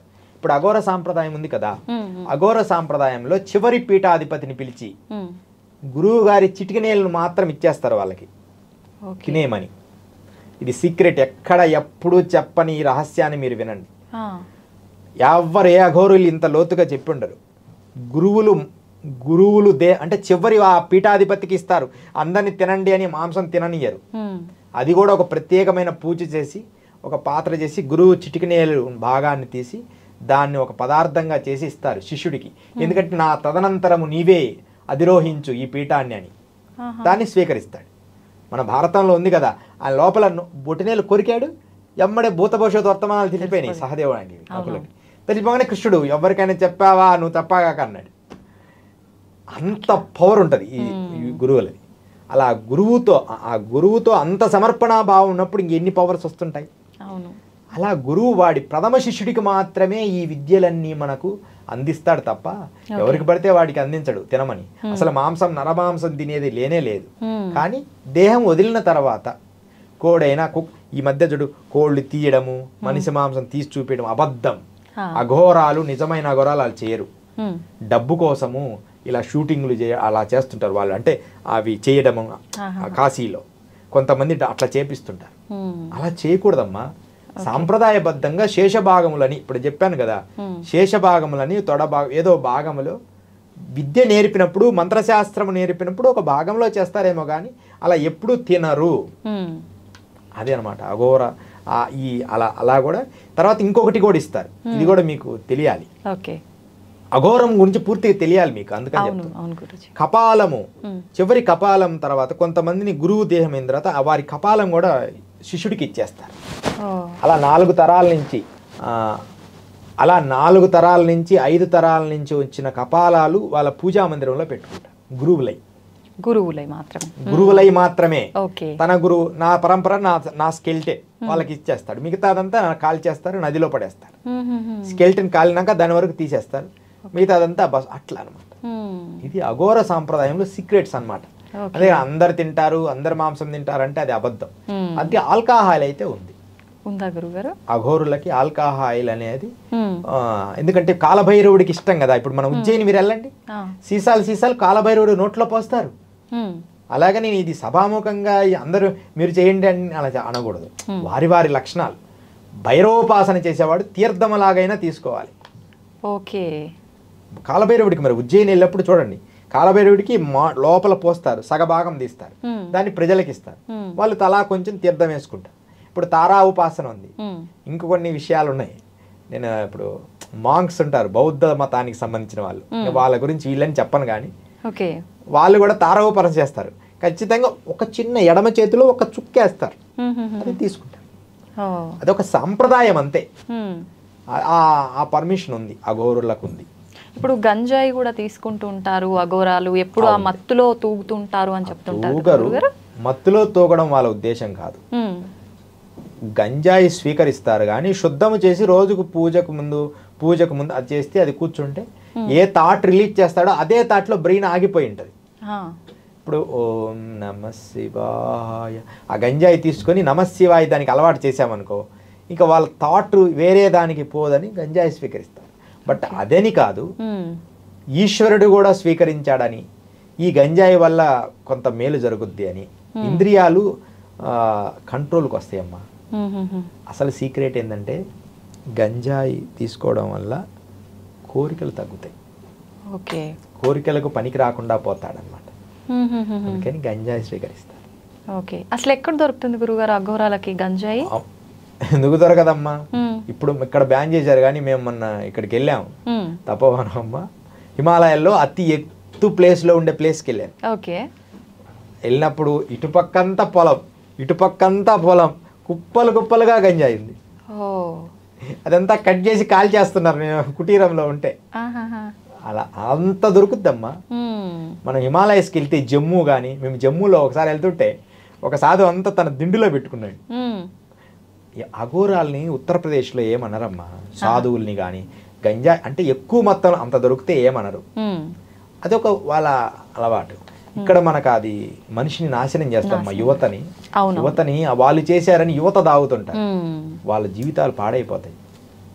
ఆకలి కాదు, సన్నగా అయిపోతారు, మనిషి నిద్ర సరిగా పోరు, మానసికమైన ప్రలోభాలకు లోనవుతుంటారు. ఏదో ఆ నికోటిన్ అనే పదార్థం బ్రెయిన్ని యాక్టివ్ చేయడానికి అది చేస్తుంటారు. మామూలుగా చెప్తుంటారు గురుగారు, అడిక్ట్ అయిపోతారు గంజాయి ఒకసారి తీసుకుంటే అని చెప్పి. ఒక్కసారి తీసుకుంటే ఏం అడిక్ట్ గా, దేన్నైనా అలవాటు పడాల్సిందే. నికోటిన్ అలవాటు పడి అది లేకపోతే ఉండలేమనుకుంటా. కానీ నికోటిన్ అనేది నేను చాలా మంది మేధావుల్లో చూశానమ్మా, ప్రతి మేధావికి కూడా ఏదో ఒక బ్యాడ్ అలవాటు ఉంటుంది. అంటే బ్యాడ్ అంటే కొంచెం ఇది బ్యాడు అనుకునే అలవాటు ఉంటుంది. మన సంఘం అది బ్యాడేం కాదు, వాళ్ళల్లో ఉన్న ధారా శక్తి. చాలా మంది కవులల్లో చూశాను, చాలా మంది రైటర్స్లో చూశాను, ఏదో ఒక అలవాటు ఉంటుంది. అది నేను గమనించాను వాళ్ళల్లో. అంటే ఏదో ఒకటి ఉండాలి, లేకపోతే ఏది లేకపోయినా స్వీట్ అయినా అలవాటు ఉండాలి. అంటే అది దానికి అంత అవసరం ఉంది, ఎనర్జీని రిలీజ్ చేస్తుంది. కవులు ఎక్కువ, కవులు, చిత్రకారులు, యోగులు, పరమయోగులు, నిజంగా సాధన అంటే కరెక్ట్గా అలా చేసే వాళ్ళకి ఈ అలవాట్లు ఉంటాయి కొన్ని. మనం ఆ కోణంలో చూడకూడదు, మనం మంచిని గ్రహించి చెడును వదిలేయాలి. ఇప్పుడు చెప్పాం, ఇది ఎంత విధానాలన్నీ విధానాలు చెప్పాం, ఇవన్నీ ఆచరించమని కాదు. మనం మంచిని వీటిలో గ్రహించాలి, చెడును వదిలేయాలి, అదే మన లక్ష్యం. అవును గురుగారు. గురుగారు, అఘోరాలకు కూడా జన్మ పునర్జన్మలు అనేవి ఉంటాయా? పూర్ణ అఘోర శక్తిని పొందిన వాడికి ఇంకా పునర్జన్మ ఉండదు.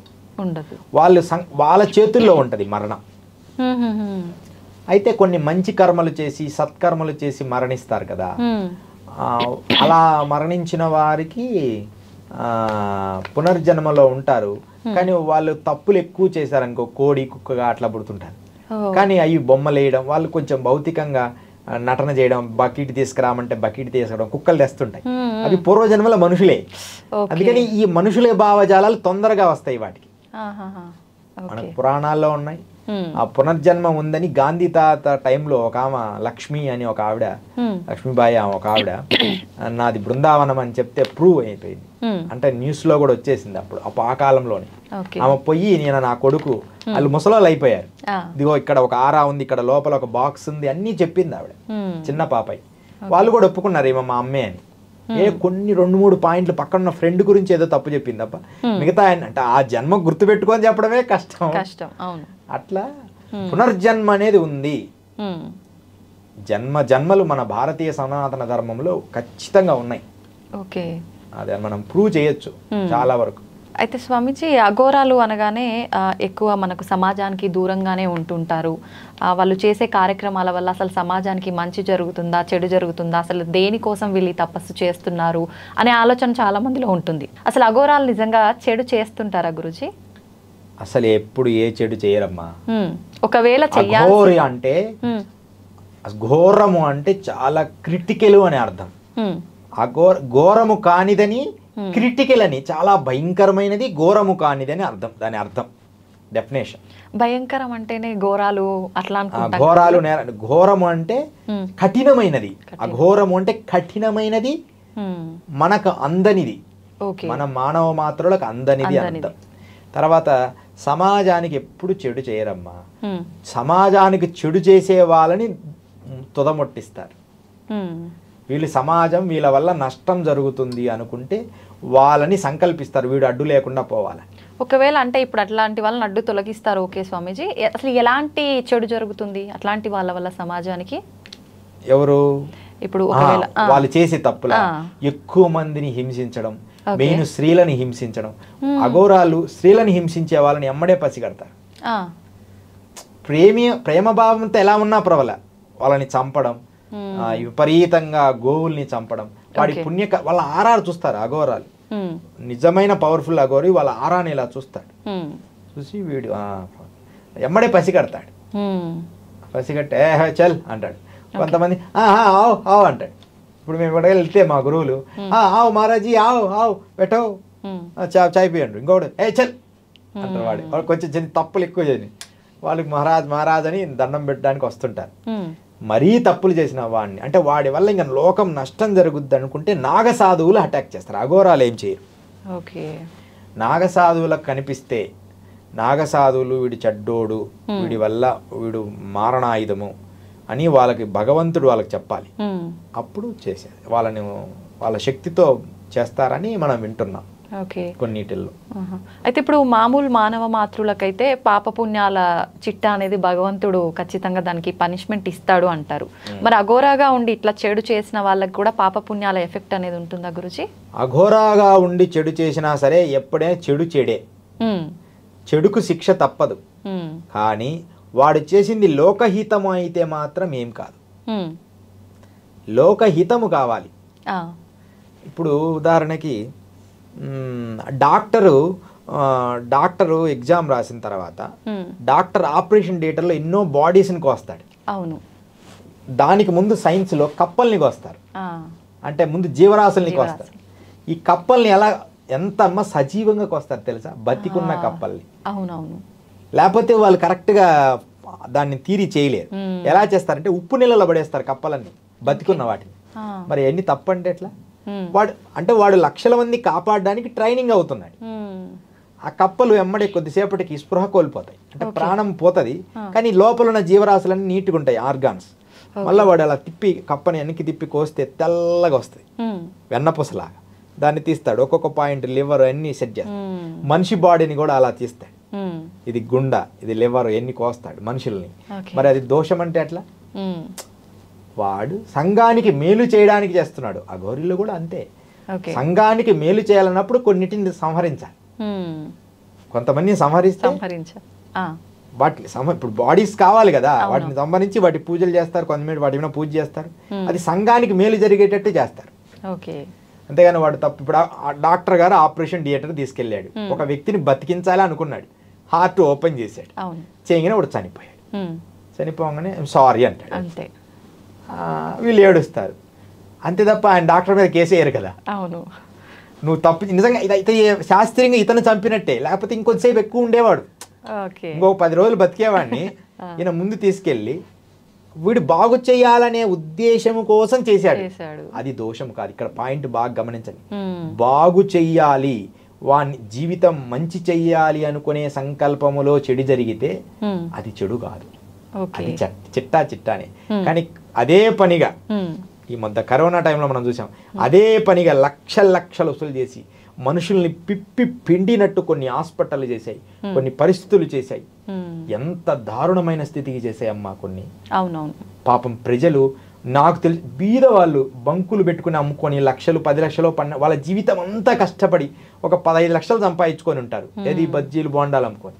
అలాంటి వాళ్ళని మొత్తం క్లోజ్ చేసి చంపేశారు, డబ్బు తీసుకున్నారు, మనుషులు చనిపోయారు. ఇన్ని లక్షలు సంపాదించాం కదా, ఇలాంటి టైంలో అందరికి సర్వీస్ చేద్దామనే థాట్ ఏ ఒక్క డాక్టర్లకు రాలేదమ్మా. అది ఒక పెద్ద బాధాకరం. అంటే ఇన్ని లక్షలు ఎప్పుడు సంపాదించుకుంటావు బతికున్నాళ్ళు, ఇలాంటి ఒక ప్రమాదం వచ్చినప్పుడు మనకు చాతనైనంత వాళ్ళని పూర్తిగా చేయమనలా, ఒక 50% అయినా చేసింటే బతకపోయినా పర్వాలేదు. కానీ మన ప్రయత్నం భారతీయ డాక్టర్లు ప్రపంచ దేశాల భారతీయ డాక్టర్లు మంచి వాళ్ళే అనే ఒక బిరుదు వచ్చి మానవత్వం మిగిలే ఉంది వినేది. కానీ నిజంగా మానవత్వం మిగలకుండా చేశారమ్మా, అది బాధాకరం. ఎవరో కొంతమంది ఉన్నారులే మంచి వాళ్ళు, చాలా మంది పెద్ద పెద్ద సినీ సెలబ్రిటీలు వాళ్ళు మాత్రం చాలా హెల్ప్ చేశారు. సోను సూద్ అని కొంతమంది నేను చూశాను, వాళ్ళు చేసిన మంచి అసలు అమోఘం. నేను కూడా అసలు ఒక హ్యాపీనెస్ వచ్చింది నాకు, అరే ఇలాంటి వాళ్ళు ఉండాలి అని. చాలా మన హీరోలు చాలా మంది చేసేవాళ్ళు, బయటికి చెప్పకుండా చేసిన వాళ్ళు చాలా మంది. మన సినీ యాక్టర్లో చిరంజీవి గారు వీళ్ళందరూ బయటికి చెప్పనంత మాత్రం చేయలేదని కాదు, వాళ్ళు ఎంతో మంది హెల్ప్ చేశారు. అదేమో కొంచెం ఆయన బయటకు వచ్చి ఎక్కువ మొత్తంలో చేశాడు కాబట్టి ఆయన పేరు వచ్చింది. అట్లా ఉంటే ఎంత బాగుండేది. డాక్టర్లు అంటున్నాను, ఈ డాక్టర్లు ఒక 100కి 50 రూపాయలు తీసుకొని చేసింటే ఎంత బాగుండు. కానీ సమస్య లేదు, 15 లక్షలు కట్టండి, అలా అదొక పెద్ద బాధ. అలాగే మనం ఏమంటున్నానంటే ఆ సర్వీస్ చెయ్యాలి. ఏ అఘోరి అయినా, ఏ సన్యాసి అయినా, ఏ వ్యక్తి అయినా అలాంటి ఆలోచన చేసే విధానము భారతదేశంలో మంచితనంగా మలుచుకుంటే అది మంచి కావాలి. అదే అన్నమాట. అయితే స్వామీజీ నాదొక క్వశ్చన్, ఇప్పుడు మనం డాక్టర్ల గురించి మాట్లాడుకున్నాము, సమాజం కోసం ఇలా చేయాల్సింది అని.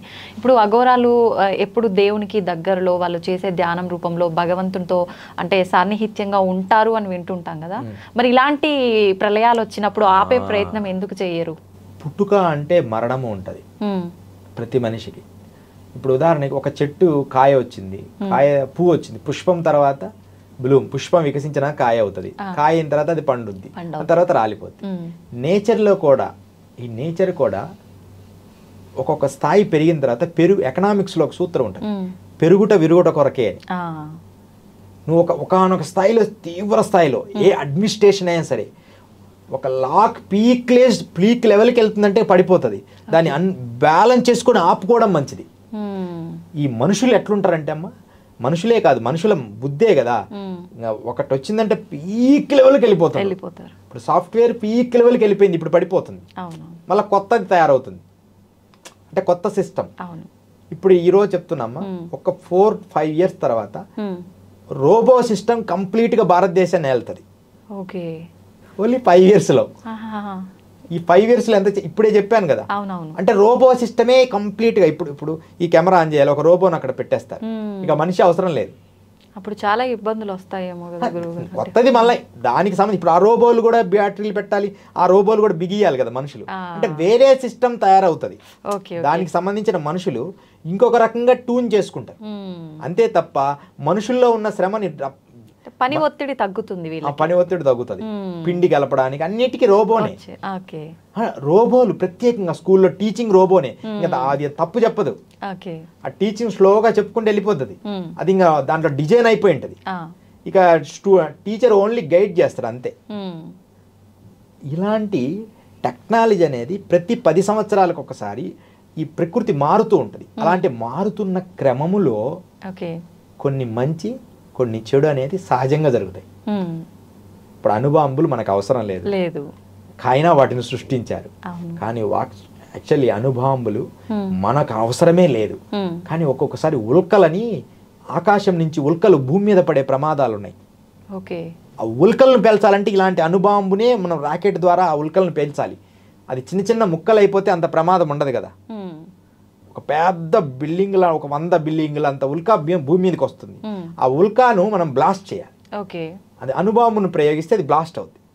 అది సముద్రంలో పడేటట్టు అలా ముక్కలు అయిపోతే, ఇప్పుడు ఇంత ముక్క అయితే ప్రమాదం ఉండదు కదా. అలా మంచి కోసం వాడంట్రా అని ఆ జ్ఞానం ఇస్తే అది చెడు కోసం వాడతాం అనుకుంటారు సమాజం. అలా చెడుకు దూరం ఏదైనా వస్తువు, కత్తి ఉంది, కూరగాయలు కట్ చేసుకోవచ్చు, మనుషుల్ని చంపచ్చు అంతే. నువ్వు కూరగాయలు కట్ చేసుకో, కాదు మనుషులకి ఉపయోగిస్తా అంటాడు.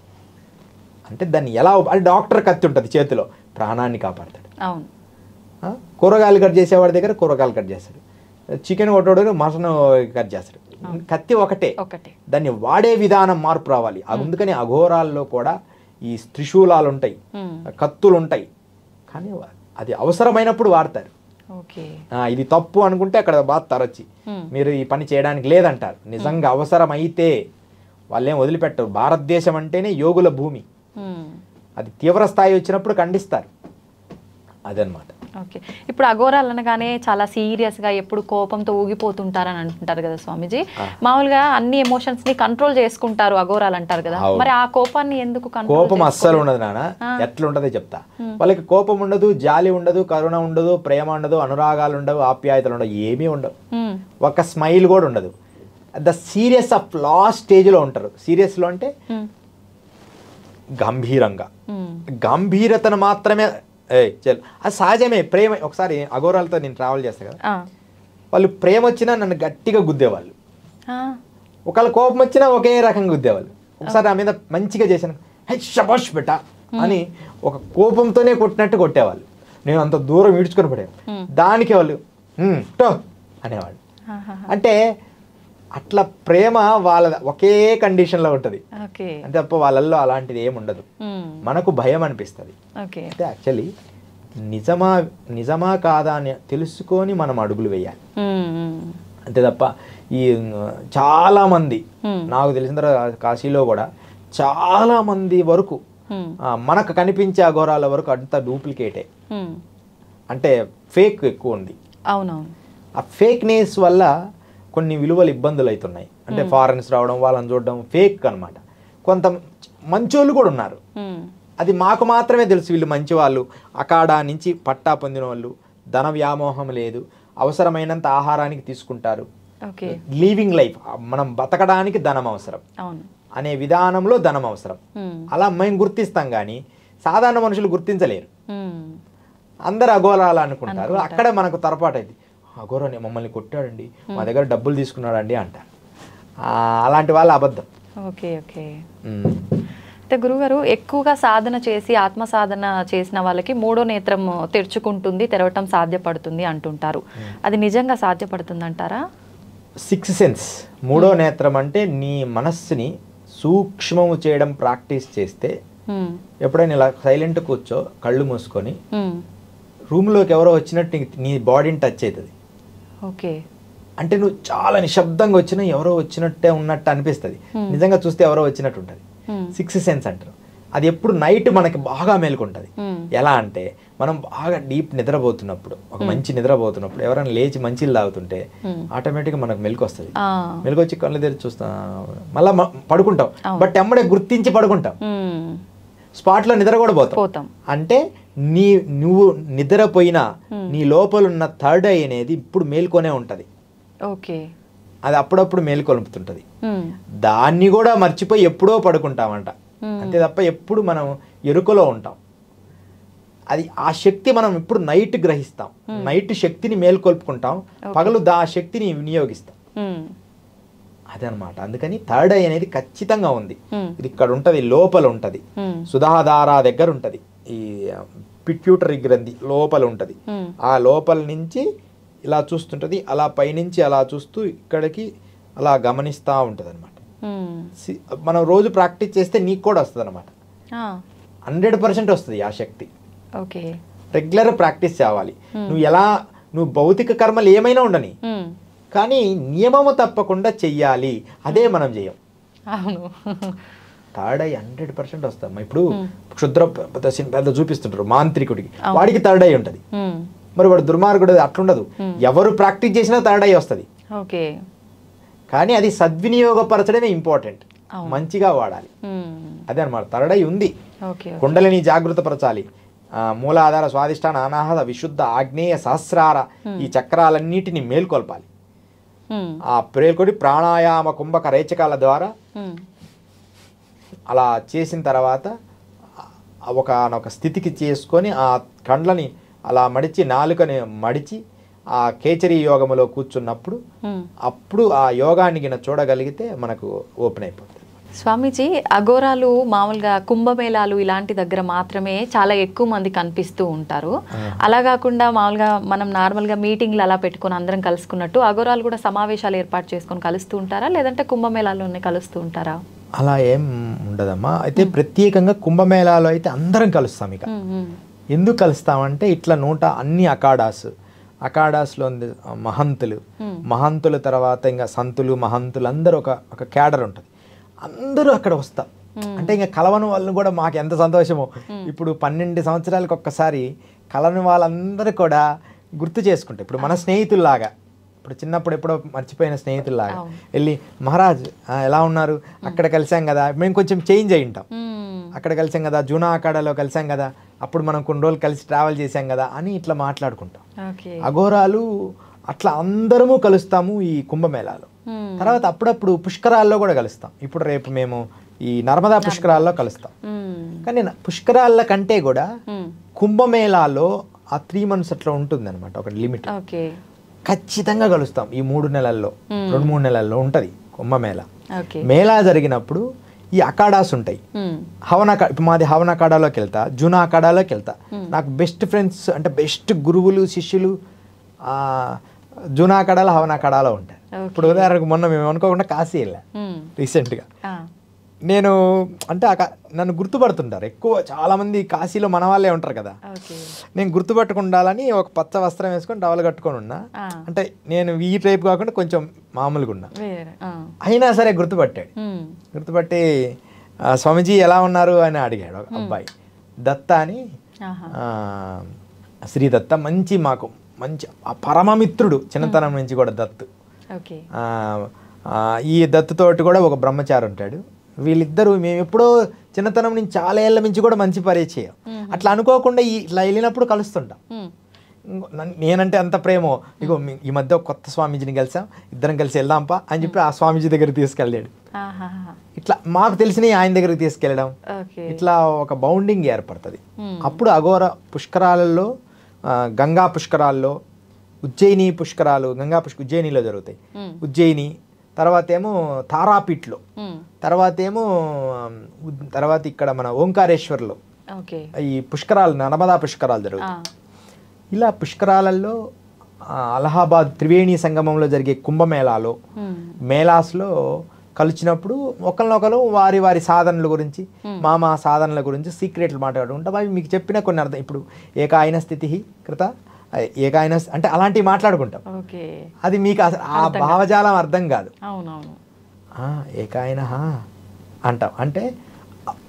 అంటే ఏంటి అనేది ప్రపంచానికి తెలియదు, ఆ సాధకుడికి మాత్రమే తెలుస్తుంది. అంటే ఒకే దాని మీదకి వెళ్ళిపోయావే అంటే ఒక స్థిరమైన బుద్ధి కలిగింది అని.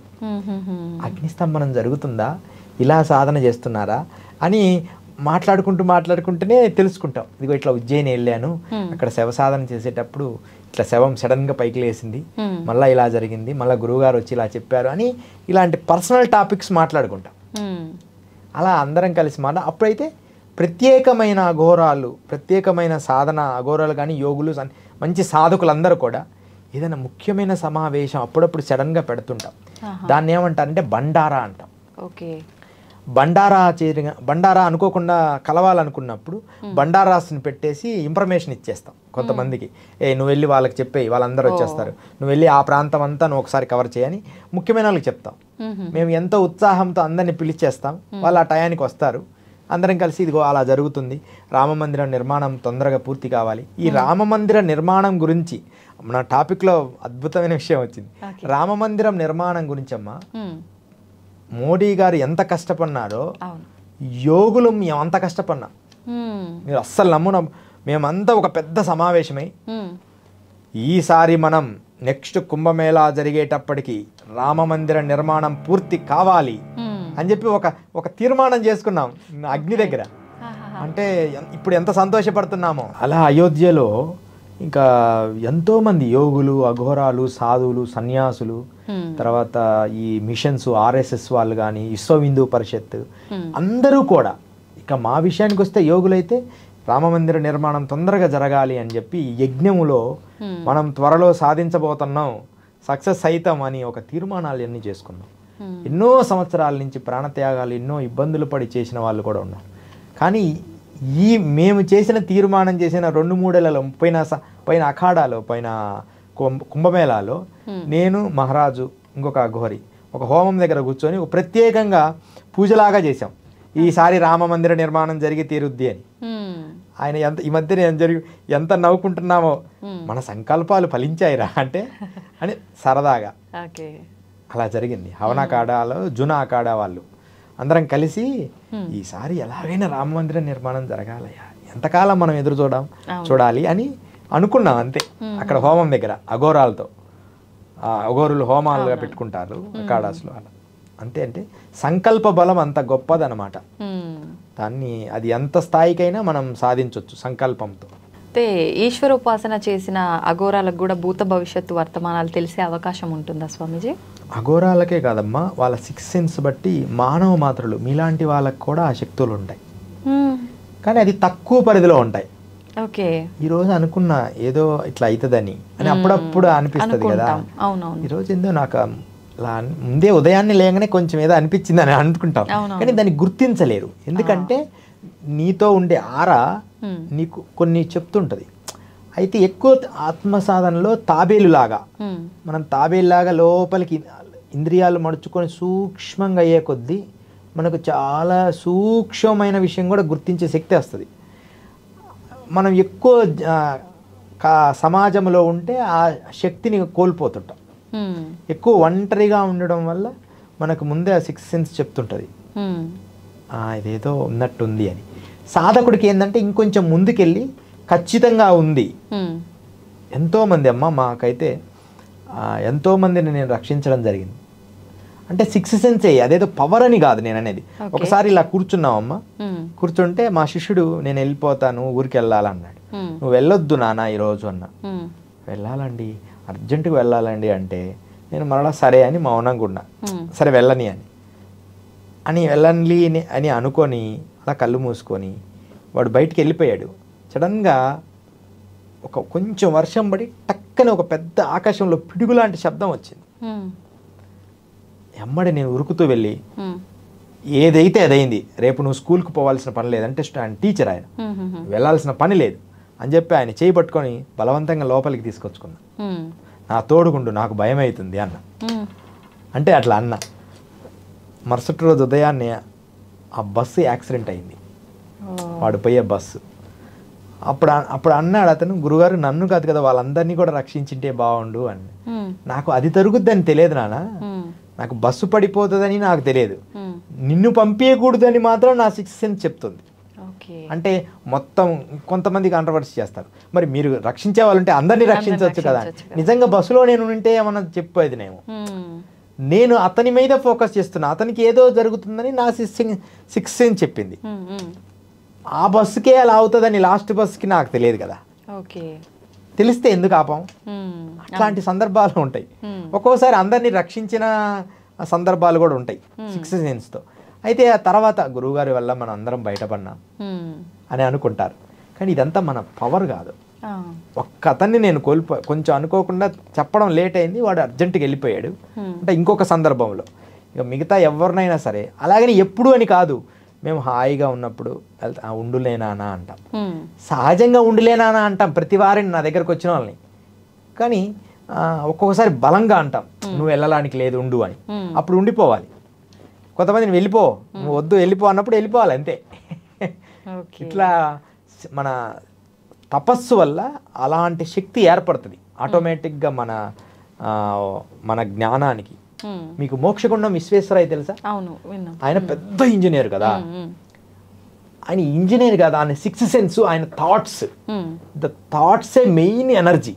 అంత ఇంజనీర్ చదివాను. ఆయన ట్రైన్లో వెళ్తున్నాడు, బ్రిటిషర్లందరూ కూర్చున్నారు. ఆ బ్రిటిషర్లందరూ తిని చూసి నల్లగా ఉంటాడు, కొంచెం పళ్ళు వంకరగా ఉంటాయి, పైన కప్పు కట్టుకున్నాడు, ఆయన ఎవరైనా అని కొంచెం తక్కువగా చూస్తున్నారు అతను. కరెక్ట్గా ఒక ప్లేస్కి రాగానే ఆయన చైన్ లాగాడు. చైన్ లాగానే బ్రిటిషర్లు కదా అప్పుడు భయంకరమైన కోపం, నీకు పిచ్చా, నువ్వు అసలు జ్ఞానం లేదా అని చెప్పి మోక్షగుణం ఎంతో రకంగా అన్నారు. ఆయన కాదండి, నా థాట్స్ చెప్పింది, ఎక్కడో పట్టాలు ఏదో తేడా కనపడుతుందండి, కింద ఉండే రైలు పట్టాలు నాకు క్లియర్గా తెలుస్తుందండి అన్నాడు. అనగానే పోయి కొద్దిగా దూరంలో పోయి చూస్తే పట్టాలన్నీ ఇరిగి పక్కన పడి ఉన్నాయి. ఎమ్మడే అందరు ఆశ్చర్యపోయి అప్పుడు దండం పెట్టారు. అలాంటి పర్సన్ని ఒక దేశంలో వేరే కంట్రీలో ఒక బ్రిడ్జి కడితే, ఇండియాను ఒక ఆ ప్లేస్లో లండన్లో ఎక్కడో మన ఇండియా అనే పేరు వచ్చేటట్టు అది వాటర్లో కట్టాడు. వాటర్లో కట్టి అది ఓపెన్ అయిన తర్వాత ఇండియా అని వచ్చేసింది ఆయనకి. అది ఏమన్నా ఒక్క బోల్ట్ ఇండియా అని తీసేస్తే ఆ బ్రిడ్జి కూలిపోయేటట్టు పెట్టాడు డిజైన్. ఆయన బ్రెయిన్ చివరి దశలో ఆయన బ్రెయిన్ కూడా చెకప్ చేయాలంటే కొంతమంది ఒప్పుకోలేదు. అలాంటి సైంటిస్టులు ఉన్నారు. ఆ బ్రెయిన్, యోగుల బ్రెయిన్ కూడా అలాంటిదే, అంత డెవలప్ చేస్తారు. అది ఒక సిక్స్త్ సెన్స్ అన్నమాట. వాళ్ళు కరెక్ట్గా వారి జీవితంలో డ్యూటీ ఈజ్ గాడ్ అనే పదంగా తన కర్తవ్యాన్ని తను సిన్సియర్గా చేసే వాళ్ళకి, జాగ్రత్తగా చేసే వాళ్ళకి, క్రమశిక్షణ, టైము, పంక్చువాలిటీ ఉన్న వాళ్ళకి ఆటోమేటిక్గా సిక్స్త్ సెన్స్ కూడా సపోర్ట్ చేస్తుంది. విచ్చలివిడితనం ఉండే వాళ్ళకి బ్రెయిన్ కూడా విచ్చలివిడితనం ఉంటుంది, అదుపులో ఉండదు. అది కంటిన్యూ అలవాటు అయింది కదా.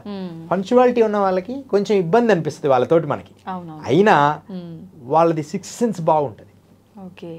అందుకని ఖచ్చితంగా భూత భవిష్యత్తు వర్తమానాలు చూసే శక్తి మానవుడికి ఉన్నది. అది సిక్స్త్ సెన్స్ అనుకోండి, థర్డ్ ఐ అనుకోండి. ఓకే. అఘోరాలు తపస్సు చేసి ఈశ్వరుని ఆరాధన చేసి ఈశ్వరుని అనుగ్రహం పొందుతుంటారు. సామాన్య మానవులు కూడా ఈశ్వరుని అనుగ్రహం పొందాలంటే ఏం చేయాలి స్వామి? చాలా చివరి ప్రశ్న, మంచి ప్రశ్న అమ్మా.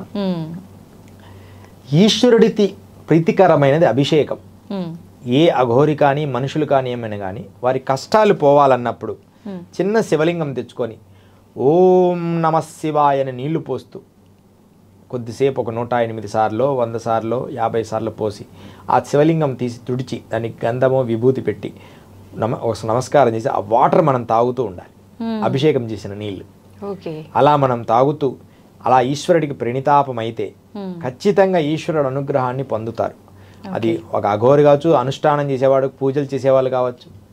మనకి శృంగేరిలో జగద్గురు శంకరాచార్య పీఠంలో చంద్రమౌళీశ్వర స్వామికి అభిషేకం జరుగుతుంది.